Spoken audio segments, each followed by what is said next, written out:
DRG Kids।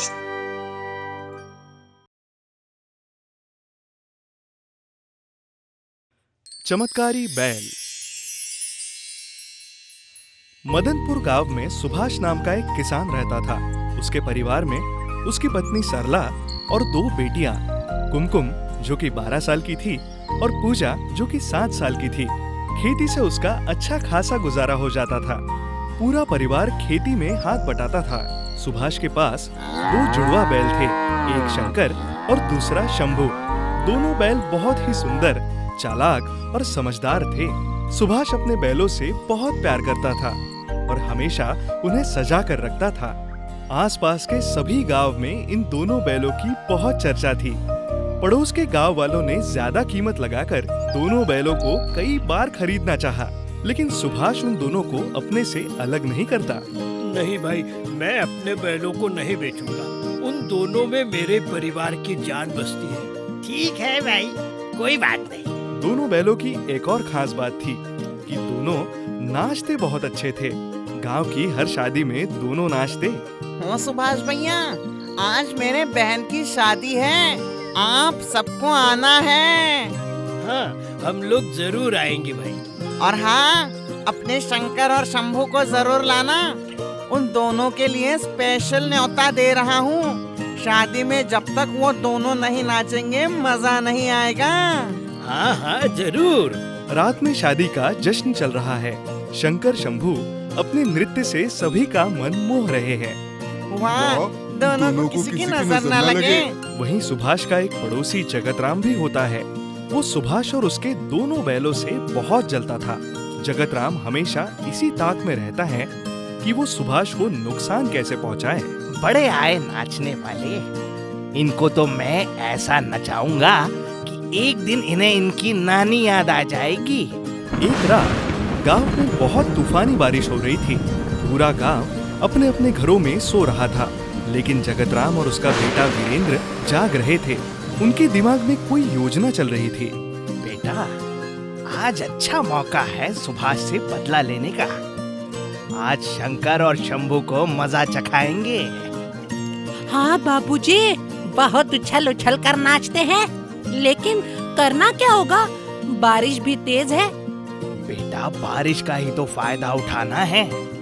Subhash के बैलों को खोलकर गांव से दूर जंगल में बांध देंगे और रात में ही कोई जंगली जानवर इन दोनों को अपना भोजन बना लेगा। बाबूजी, ये तो बहुत अच्छी योजना बनाई है आपने। बेटा, ये मेरी शैतानी खोपड़ी है, शैतानी, समझा? जी बाबूजी। चलो जल्दी से उन दोनों बैलों को जंगल लेकर चलते हैं। जगतराम और वीरेंद्र दोनों अपना मुंह कपड़े से बांधकर सुभाष के घर में घुसकर दोनों बैलों को खोल देते हैं। दोनों बैल चिल्लाते हैं, लेकिन बारिश के तेज शोर में उनकी आवाज दब जाती है। बाप बेटे बैलों को खींचते हुए गांव से बाहर जंगल में ले जाते हैं। चारों ओर अंधेरा ही अंधेरा। वो एक पेड़ के नीचे उनको बांध देते हैं। दोनों को यही बांधकर छोड़ देते हैं। हाँ बाबूजी, अब ये दोनों बैल इसी जंगल में ताता थैया करेंगे। चल बेटा, बारिश रुकने से पहले गांव पहुंच जाते हैं। किसी को कुछ पता नहीं चलेगा। हाँ बाबूजी, रात में दोनों का काम तमाम हो जाएगा। अगले दिन सुबह बारिश रुक जाती है। सुभाष की पत्नी सरला बैलों को चारा डालने जाती है, लेकिन दोनों बैल वहाँ ना देखकर वो चिल्लाती है। सुनो जी, गजब हो गया। कोई रात को हमारे शंकर और शंभू को चुरा कर ले गया है। ये कैसे हो सकता है? मैंने तो शंकर और शंभू को घर के अंदर बांधा हुआ था। कोई आवाज भी नहीं आती। पिताजी, आवाज कैसे सुनाई पड़ती? रात में बहुत तेज बारिश हो रही थी ना। चोरों ने बारिश का फायदा उठाकर हमारे बैलों को चुरा लिया है। अब क्या होगा? मुझे तो किसी अपने गांव वाले का ही काम लगता है। पता नहीं किस हालात में होंगे हमारे दोनों बैल। अब क्या होगा जी? माँ, पिताजी, आप चिंता मत करो। हमारे शंकर शंभू जहाँ भी होंगे अच्छे से होंगे। वो दोनों बहुत समझदार है। मैं प्रधान जी को चोरी की बात बता कर आता हूँ। वो ही कुछ सलाह देंगे। सुभाष प्रधान जी के घर की तरफ तेजी से जा रहा होता है। तभी रास्ते में खचेड़ू चाचा मिलते हैं। क्या बात है सुभाष बेटा, सुबह सुबह इतनी तेजी से कहाँ जा रहे हो? सब ठीक तो है ना? चाचा, मेरे दोनों बैलों को रात में कोई चुरा कर ले गया। इसी बात की सूचना देने जा रहा हूँ प्रधान जी को। अरे राम राम, कैसा जमाना आ गया, लोग पशु को भी चुराने लगे हैं। जरूर किसी परिचित का ही काम है। राम तुम्हारा भला करे। सुभाष प्रधान जी के पास जाकर सारी घटना उन्हें बता देता है। इधर जंगल में शंकर और शंभू ने अपनी सूझबूझ से एक दूसरे को बंधन मुक्त कर लिया है। शंकर ने पहले शंभू की रस्सी खोल दी, फिर शंभू ने शंकर की रस्सी खोली। तभी उनके पास कुछ जंगली कुत्ते आ जाते हैं। दोनों बैल मिलकर उनका सामना करते हैं और उनको भगा देते हैं। उधर गांव में प्रधान जी सुभाष की बात सुनकर परेशान हो जाते हैं और उसे हौसला देते हैं। तुम्हारे शंकर शंभू जल्दी ही वापस आ जाएंगे। हम उन दोनों को ऐसे खोने नहीं देंगे। प्रधान जी रघु से कहते हैं, रघु, तुरंत पूरे गांव को सूचित करो कि शंकर और शंभू की चोरी हो गई है और गांव वासी पंचायत के लिए पीपल के पेड़ के नीचे आ जाए। जी प्रधान जी, मैं अभी सभी गांव वालों को सूचित कर देता हूँ। इधर शंकर और शंभू आपस में बात कर रहे हैं।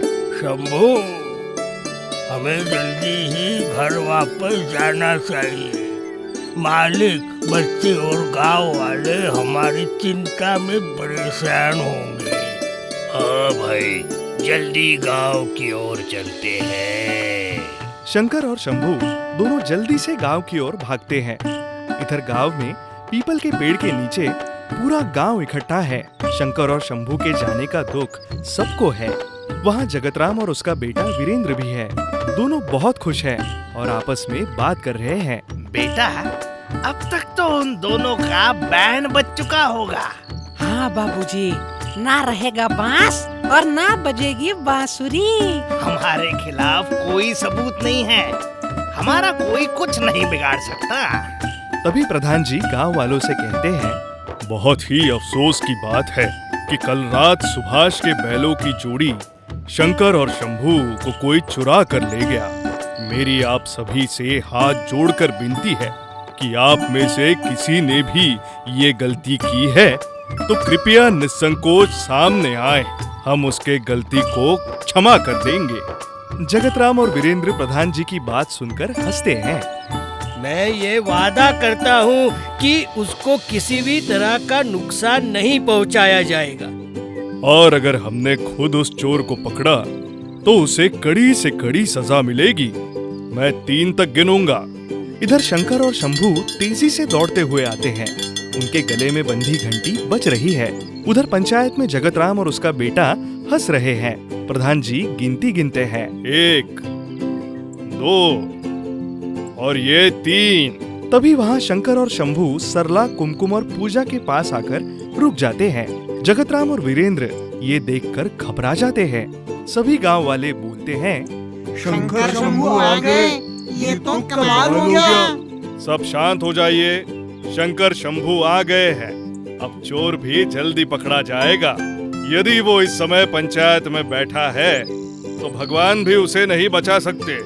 शंकर, शंभू दोनों बताएंगे कि उन्हें कौन चुरा कर ले गया था। सुभाष अपनी बेटियों से कहता है, मेरे प्यारे शंभू, तुमको कौन चुरा कर ले गया था? शंकर, बताओ कि वो चोर अभी यहाँ पंचायत में है। जगतराम और वीरेंद्र घबरा जाते हैं। दोनों बैल जगतराम और वीरेंद्र की तरफ बढ़ने लगते हैं। दोनों बैलों को अपनी ओर आते देख जगतराम और वीरेंद्र सुभाष के पैरों में गिर जाते हैं। भाई, हमसे बहुत बड़ी गलती हो गई, माफ कर दो। हाँ चाचा जी, हमको माफ कर दो। तुम दोनों को माफी नहीं दी जाएगी और तुम्हारी सजा ये है कि तुम दोनों का मुंह काला करके और तुम्हारे गले में जूतों की माला डालकर गधे पर बैठाकर पूरे गांव में घुमाया जाए। सबको मंजूर है? हाँ, मंजूर है। शाम को दोनों का मुंह काला करके गधे पर बैठाकर गांव में घुमाया जाता है। बुरे काम का बुरा नतीजा।